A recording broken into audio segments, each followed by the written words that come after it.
मित्रों, परमात्मा की उपलब्धि के लिए धैर्य बहुत जरूरी है। प्रभु को पाना चाहते हैं तो प्रतीक्षा करनी पड़ेगी। हो सकता है कई जन्मों की प्रतीक्षा करनी पड़े। अगर आपने धैर्य खोया तो फिर सारा खेल खत्म। प्रभु को पाने की चाह में आपको समय की सीमा से परे हो जाना होगा, और जब आप समय की सीमा को भूल जाते हैं, परमात्मा का साक्षात्कार उसी समय हो जाता है। व्यक्ति धर्म के मार्ग पर गया है, उसने अनंत की फसल काटनी चाहिए है, उतना ही धैर्य भी चाहिए। धैर्य का अर्थ यह है कि तुम अपेक्षा मत करना। धैर्य का अर्थ यह है कि कब होगा ये मत पूछना, जब होगा उसकी मर्जी, जब हो जाएगा तब स्वीकार है। अनंत काल व्यतीत हो जाएगा तो भी तुम ये मत कहना कि मैं इतनी देर से प्रतीक्षा कर रहा हूं, अभी तक नहीं हुआ। मित्रों, एक बड़ी पुरानी कहानी मुझे बड़ा ही प्रीति कर रही है कि नारद जी जा रहे हैं कि नारद जी स्वर्ग जा रहे हैं, और उन्होंने एक बूढ़े सन्यासी से पूछा, कुछ खबर वबर तो नहीं पूछनी है? तो उस बूढ़े सन्यासी ने कहा कि परमात्मा से मिलना हो तो जरा पूछ लेना कि कितनी देर और है, क्योंकि मैं 3 जन्मों से साधना कर रहा हूं। वो बड़ा पुराना तपस्वी था। नारद जी ने कहा, जरूर पूछ लूंगा। उसके ही पास एक दूसरे वृक्ष के नीचे एक नवयुवक बैठा हुआ अपना एक तारा बजा रहा था, गीत गा रहा था।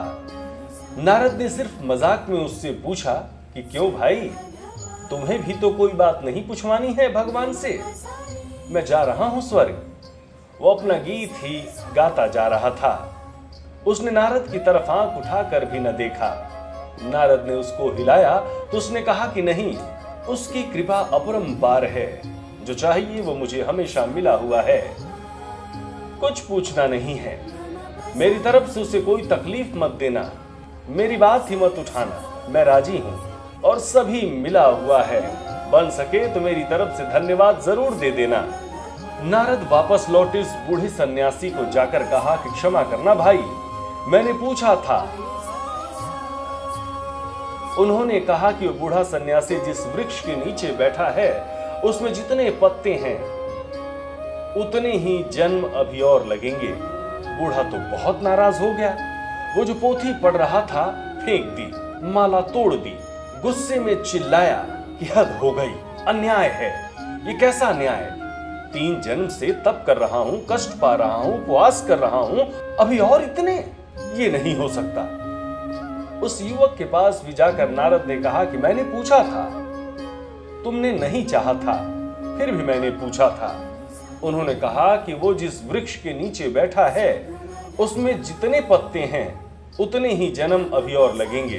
वो युवक तत्क्षण उठा, अपना एक तारा लेकर नाचने लगा और उसने कहा, गजब हो गया, मेरी इतनी पात्रता कहां?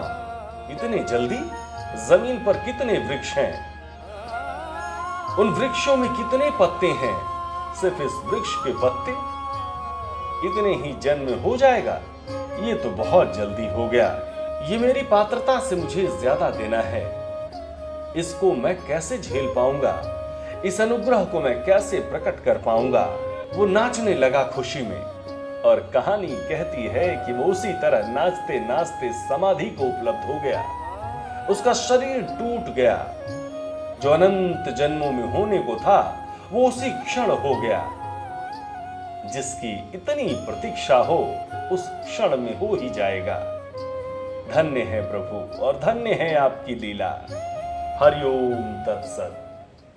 सब्सक्राइब करें टोटल भक्ति को। अब हमारे वीडियोस को सबसे पहले देखने के लिए बेल आइकन को दबाना ना भूलें।